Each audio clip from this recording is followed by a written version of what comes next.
Hi friends, இன்றைக்கி soya அடை செய்ய போகிறேன்.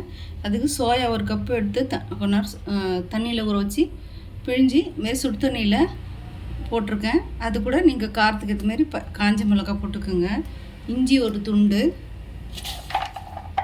பூண்டு ஒரு 10 பல் பூண்டு, ஒரு 2 தக்காளி போட்டு ஒரு 10 நிமிஷம் போல் வேக வச்சு எடுத்துகிட்டு காட்டுறேன். கம்பு மாவு அடை நான் கம்பில் வச்சு செய்கிறேன். ட்ரை பண்ணி பாருங்கள், எப்படி இருக்குன்ட்டு எனக்கு சொல்லுங்கள், நான் செஞ்சு காட்டுறேன். 10 நிமிஷம் போல் இப்போ வேக வச்சுட்டேன். இங்கே பாருங்கள், தக்காளியெலாம் இந்தமாதிரி தோல் இருந்துச்சு. இப்போ இதை ஆற வச்சுட்டு நான் அரைச்சிட்டு எப்படி நான் மிக்ஸ் பண்ணுறேன்னு காட்டுறேன். ஆற வச்சதை உங்களை தக்காளியை தோல் உரித்து வச்சுருக்கேன். இந்த மாதிரி தோல் மட்டும் எடுத்துருங்க. இப்போ காஞ்ச மிளகா, பூண்டு எல்லாம் இப்போ முதல்ல தக்காளி முதல்ல அரைச்சிக்கலாம். அது கூடவே நம்ம சோயா இது பண்ணி வச்சுருந்தீங்களா, வேக வச்சுருந்தாலும் ஒரு 10 நிமிஷம் அதையும் போட்டு அரைச்சிக்கலாம். இது கூடவே சீரகம் ஒரு ஸ்பூன் போட்டுக்குங்க. பாருங்க, ரொம்ப நைஸாக அரைக்காதீங்க, கொஞ்சம் இதுமாரி குறன்னு அரைச்சிக்குங்க. இந்த இதுவே இதில் போட்டு அரைச்சதை இதில் போட்டுக்கலாம்.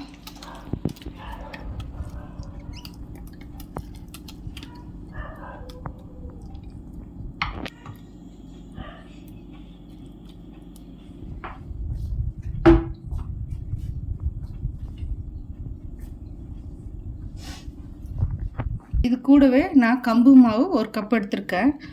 உங்களுக்கு எவ்வளோ தேவையோ நீங்கள் இது பண்ணிக்க. நான் இன்றைக்கி 1.5 கப் எடுத்திருக்கேன். பாருங்கள், நான் இப்போ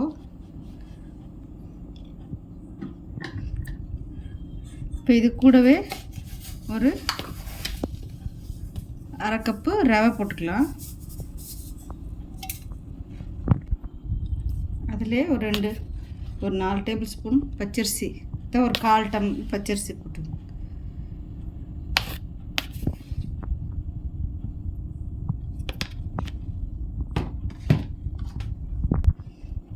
இது முதல்ல பண்ணிக்கோங்க. இது கூடவே தேவையான அளவு கொஞ்சம் உப்பு போட்டுக்கோங்க. மாவுலாம் இல்லாத நேரத்தில் நீங்கள் இது பண்ணி கொடுக்கலாம்.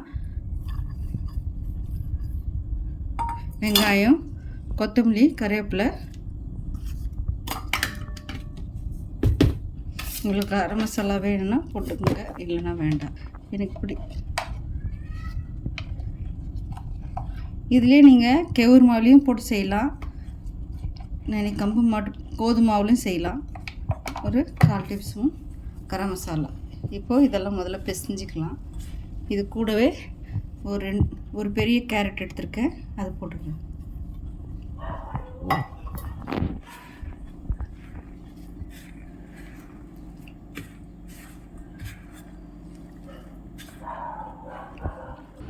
இப்போ தண்ணி ஊற்றி கொஞ்சம் கொஞ்சமாக அப்படி மிக்ஸ் பண்ணிக்கலாம்.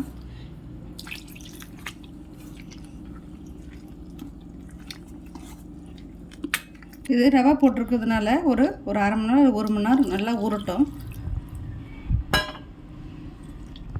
நீங்கள் கோதுமை மாவில் கூட பண்ணிக்கலாம், நல்லாயிருக்கும். நான் கம்பு மாவு தான் யூஸ் பண்ணுறேன்.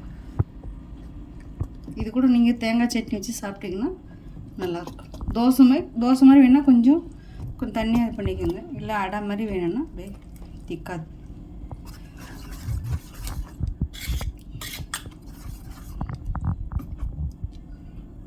இப்போ இது கலந்து வச்சாச்சு. இப்போ ஒரு 1/2 மணி நேரம் போல் ஊறட்டும். நான் ஊறின பிறகு உங்களுக்கு செஞ்சு காட்டுறேன். நம்ம 1 மணி நேரம் ஊற வச்சிட்டோம். இப்போ இது அடை மாதிரி ஊற்றிக்கலாம்.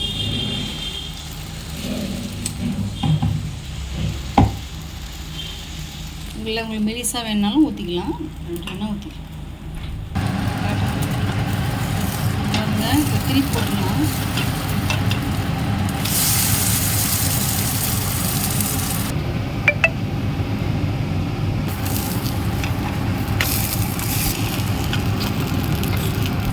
பாருங்க, நம்மளோட சோயா கம்பாடை ரெடி ஆயிடுச்சு.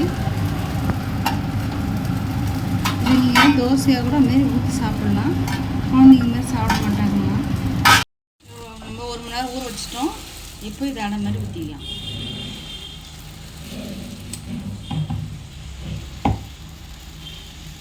இல்லை உங்களுக்கு மெலிசாக வேணுனாலும் ஊற்றிக்கலாம், வேணால் ஊற்றிக்கலாம்.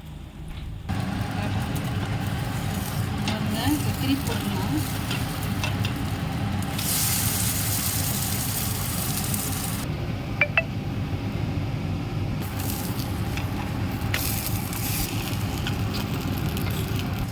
பாருங்க நம்மளோட சோயா கம்பாடை ரெடி ஆயிடுச்சு.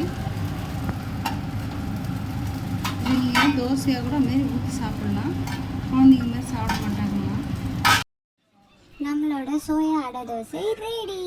இதை நீங்கள் ட்ரை பண்ணி பார்த்துட்டு கமெண்ட் பண்ணுங்கள். மறக்காமல் சப்ஸ்கிரைப் பண்ணாமல் பார்க்குறீங்க, சப்ஸ்கிரைப் பண்ணிட்டு பாருங்கள். பாய்.